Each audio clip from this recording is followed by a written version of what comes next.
Two Canadian activists just deported from Israel have now returned to Canada. They spent 5 days in Israeli detention. They were arrested while on board a Canadian boat that was loaded with aid headed for Gaza. They say they are challenging the Israeli blockade of the territory, but their attempts to run the blockade, are these really the best way to make their point and get into Gaza? What exactly happened on that boat? Let's find out.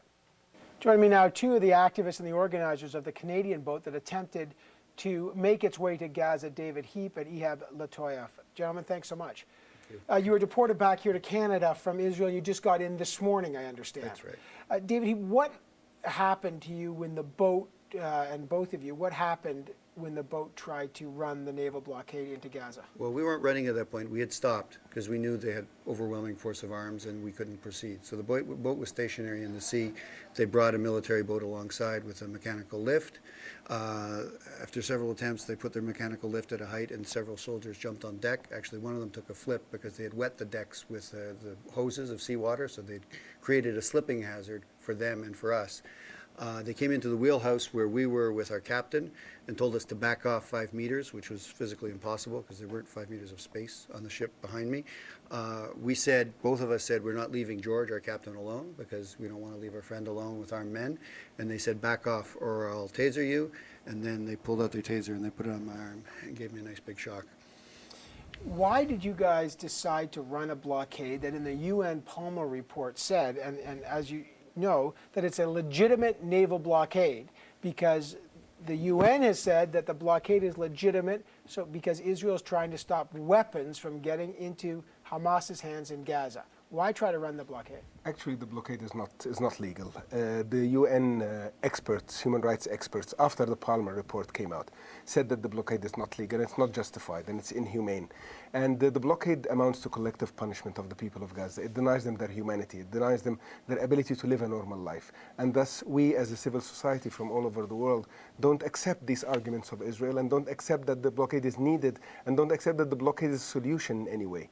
So we are just for the record, I'm just going to read from the Palmer report. Yes. The panel said the Israeli naval blockade of Gaza was imposed as a legitimate security measure to prevent weapons from entering Gaza by sea. And its implementation complied with the requirements of international law. The Palmer report is not the UN. The Palmer report included Uribe, who's a notorious human rights violator from Colombia, who's made a career of whitewashing human rights violations in Colombia. But was the UN? The UN Human Rights Commission immediately afterwards, 4 special rapporteurs for the UN Human Rights Commission all reiterated that the blockade is illegal and is a violation of the human rights of the Palestinians of Gaza. Stage one is that you challenge the legality of the blockade, and the Israelis say it's legal. So right there is the first. Did the Israelis say, and I'll read you from the Israeli embassy, you guys haven't seen this yet because you're just off the plane. Not only off the plane, but we were in a total information blackout while we were detained in Israel. Okay, and we'll get to your detention as to what happened. The claims made regarding the use of violence against flotilla participants are patently untrue. Prior to the boat's arrival, the organizers were contacted multiple times, providing them with 3 clear options: turn back, divert course to the port in Egypt, or divert course to the port of Ashdod in Israel. They were assured that any aid on board of the ships would be conveyed to Gaza after security inspections, which is a core requirement. So, A, were you given an option to turn back or you'll be boarded? No, we were not given the option to turn back. Turn back was not an option. The 2 other options were given to us. Either go to Egypt or go to Ashdod.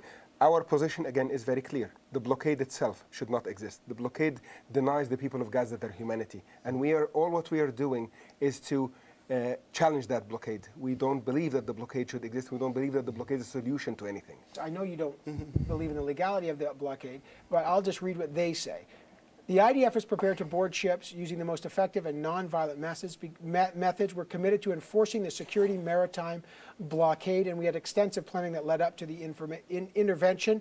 And they say every effort was made to divert the boats. So when you continue to do it after they say there was efforts, what choice did they have then? If they say it's an act of provocation. Well, first of all, it's a provocation of the conscience of humanity. It's not provocation of a military response. They have a number of choices. First of all, if what they say is true, they can allow journalists, professionals like yourself, to do their jobs and document what's going on. If they're not ashamed, if they've nothing to hide, they should have no reason to hide from the journalistic profession, simply documenting what happened. The fact is, On this occasion, as in repeated other occasions, they've destroyed all evidence and stolen the physical cameras and other materials and memory chips from journalists and blanked them out. So obviously, people who systematically cover their tracks and prevent journalists from covering what they're doing have something to hide. Okay, so and that's what we need to know. But there are alternatives. Since you asked about the alternative. There's two views here. With one, they say no violence. You're saying there was violence, and so far we've seen no pictures. Excuse me. One person says there was no violence and destroyed the evidence. That's what you need to know. Okay, we didn't destroy any evidence. On the contrary, we tried to get evidence out. They tried to cover it out. But you asked about alternatives. There's a very simple alternative. They arrive, they inspect the boat, they find nothing, they let us go. They're saying, look, weapons do go in. There are other channels. They understand your political position. They have a different position vis-a-vis support for Hamas. So is it a provocative way to give aid? Is running the blockade, if you really want to give aid, can you not work through other channels? It's not provocation. It is challenging. We are challenging the blockade. We are challenging it, and we are doing this to bring the world's attention, because many governments around the world, including our own, are complacent in this situation. We are doing that clearly to bring the world's attention to this. So what did you expect them to do? In other words, what was their option? They could have I asked the commander of the unit after they boarded the boat, after being on the boat for a couple of hours, now, you came on the boat, you inspected it, you looked all over. There are 6 journalists on this boat, independent journalists, that have been with us from the beginning. You know there are no weapons on this boat. Now, let us go. Isn't that a solution? Maybe an option, but what does that do for boats then lining up for what they're calling a blockade? If they want to stop boats that have arms, that's their business. But in terms of the security of their citizens, first of all, any arms that need to go in, they already recognize going through the tunnels. So in that sense, the military blockade at sea is irrelevant to their security. Furthermore, during Cast Lead 2.5 years ago, the former head of Mossad, Ephraim Halevi, not a Palestinian supporter, a man who's dedicated his career to defending Israeli lives, said the best thing Israel can do to protect the security of Israeli citizens who are receiving rockets is to lift the blockade. Well, since then they did pull out of Gaza, though. No. This was after the supposed fill-up, but they're still an occupying force in international law because they control the borders. They're still an occupier. The best thing they could do, according to a former Mossad head, is lift the blockade. Okay, so the blockade is, in fact, antithetical to the security of Israelis, just as it is antithetical to the human rights of Palestinians. I'm not a security expert on what's the most effective thing, but obviously they have a view and you have a view. One last question. After you were picked up, and you just arrived back in Canada, you were deported back here. You're alleging that you were kept too long. The question is, who pays for the deportation back? Did the Israelis pay to send you back, or did you pay for your tickets back? First, the Israelis abducted us. We were abducted from the high seas. We refused to leave our boat. We said we do not want to set foot on Israeli soil. But you we knew were taken by force. They knew that once you run their, what they call it, a legal blockade, you knew this would happen. Why are you surprised by this? I'm not saying I'm surprised, but even under their law, okay, first of all, we were injured again. Myself and an Australian delegate were injured by the Israeli military taking during the removal from the boat. Illegal removal from boat, which is sovereign territory of another flagging nation, to Israeli soil, which is an illegal act in itself. So I'm kidnapped. Should I pay my kidnappers for my return to my country? So no. Who paid under Israeli law, they are required to expel people after 72 hours. They took almost double that time, almost 6 days to expel us, and of course they do it at their expense. They say because a judge had to rule on it. No, that's false. I personally, the moment I landed, they said, do you waive your right to see a judge? We'll deport you within 24 hours. I said yes. I signed.